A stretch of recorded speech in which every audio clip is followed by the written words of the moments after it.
Assalamualaikum warahmatullahi wabarakatuh. Kita harus hormat bukan hanya orang tua yang sayang kepada kita, tapi kita juga harus menyayangi orang tua kita. Kalau kita sayangi orang tua kita, perhatikan orang tua kita, insya Allah barokah rezeki semua di depan mata disiapkan oleh Allah. Dan saya mengalami hal itu. Saya ini saat ini bukan CEO lagi, bukan direktur utama lagi dari Citra Marga Nusapala, yaitu pengelola jalan tol.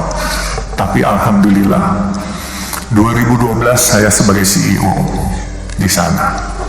Tetapi sekarang alhamdulillah saya sudah jadi pemilik 80% saham di Citra Marga. Itu semua bukan karena kepintaran saya, bukan karena kehebatan saya, tetapi semua gerak Allah.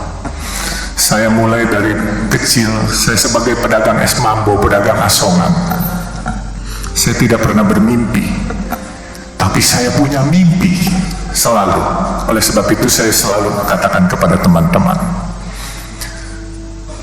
dalam hidup ini kita harus punya mimpi.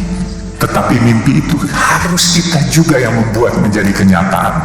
Jangan biarkan mimpi itu berangan-angan saja di kepala kita, tapi kita harus jadikan kenyataan. Untuk membuat itu, bagaimana? Kita jadi orang harus jujur dan amanah. Kedua, harus sayang kepada orang tua, karena doa orang tua ini membuat jalan kita jadi mulus. Dulu cita-cita cuman jadi tukang parkir. Waktu saya sekolah SMA, saya suka liwat di daerah Pasar Baru. Saya tanya tukang parkir, satu hari dapat berapa sih? Dapat 10.000 sampai 15.000. Waktu itu satu mangkok bakmi hanya 300 perak. Jadi kalau 10.000 sama dengan 33 mangkok. Andai kata saya makan satu hari 3 kali, saya mesti bisa save 30 mangkok. Nanti saya masih bisa jadi tukang parkir aja udah cukup. Itu cita-cita waktu SMA. Saya bermimpi, kok orang-orang bisa sukses? Bagaimana cara sukses? Satu hari saya ke toko buku. Saya lihat buku bagaimana jadi orang sukses. Saya nggak punya uang. Waktu itu toko bukunya di Pasar Baru. Saya hanya duduk ke sana, saya numpang baca, terus saya pulang. Saya bacain buku bagaimana cara orang sukses. Karena jadi orang sukses itu harus rajin bekerja. Dan juga jangan lupa berdoa. Dan juga jangan lupa jujur. Dan jangan lupa juga sayang kepada orang tua. Dan minta ridho barokah dari orang tua. Itu intisarinya. Coba pikirkan, ini kalau bukan gerak Tuhan, saya nggak akan memiliki perusahaan ini. Saya dulu punya perusahaan kayu, saya pernah punya restoran, saya pernah punya hotel.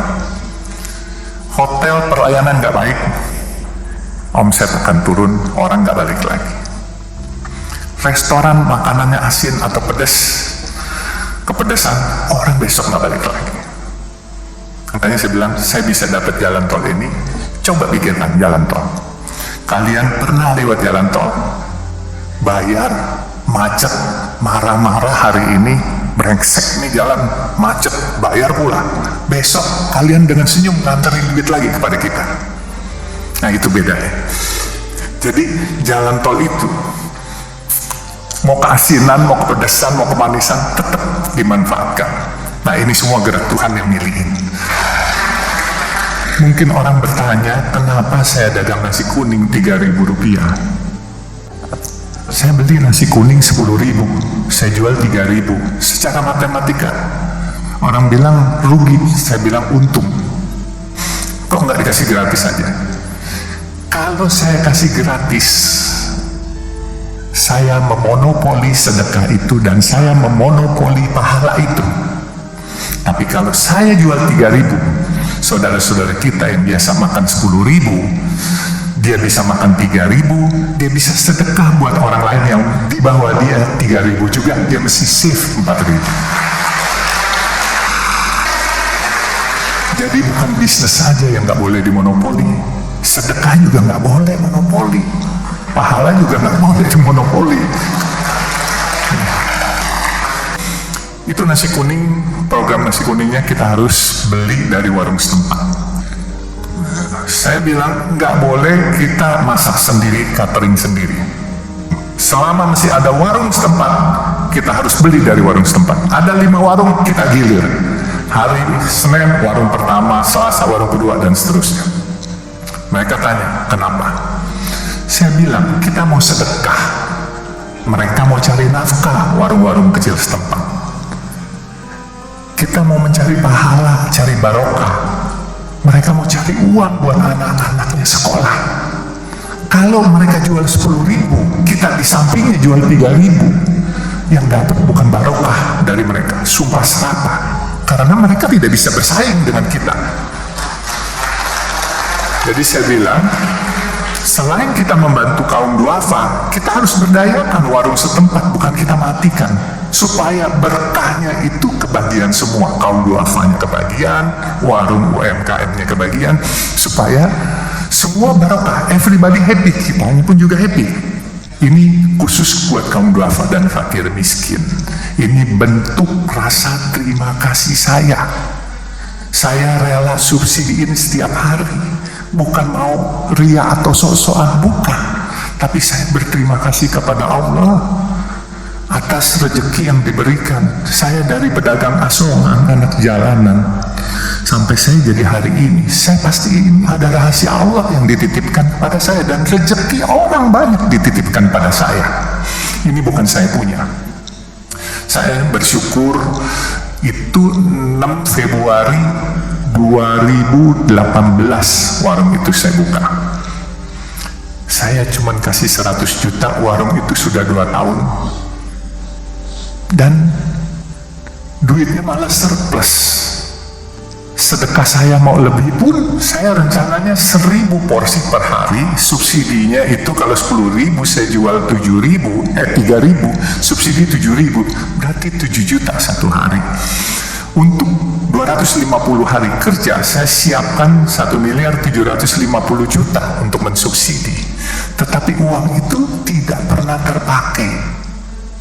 Inilah yang dikatakan waktu itu oleh guru saya dan ayah angkat saya juga, yaitu almarhum Buya Hamka.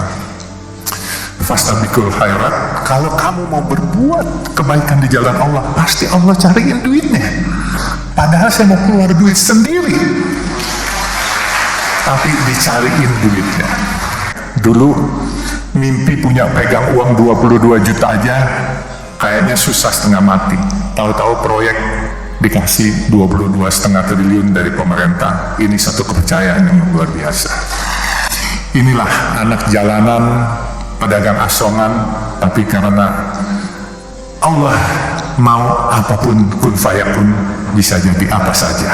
Kalau nggak sombong pasti kita mau bertanya. Kalau sombong, misalnya orang ngomong apa, kita sok bisa, padahal kita nggak ngerti apanya. Itu kita harus tanya. Jadi ya inilah gaya bicara anak kampung yang nggak sekolah, tetapi ya mohon sekali lagi dimaafkan kurang lebihnya. Wabillahi taufiq wal hidayah. Wassalamualaikum warahmatullahi wabarakatuh.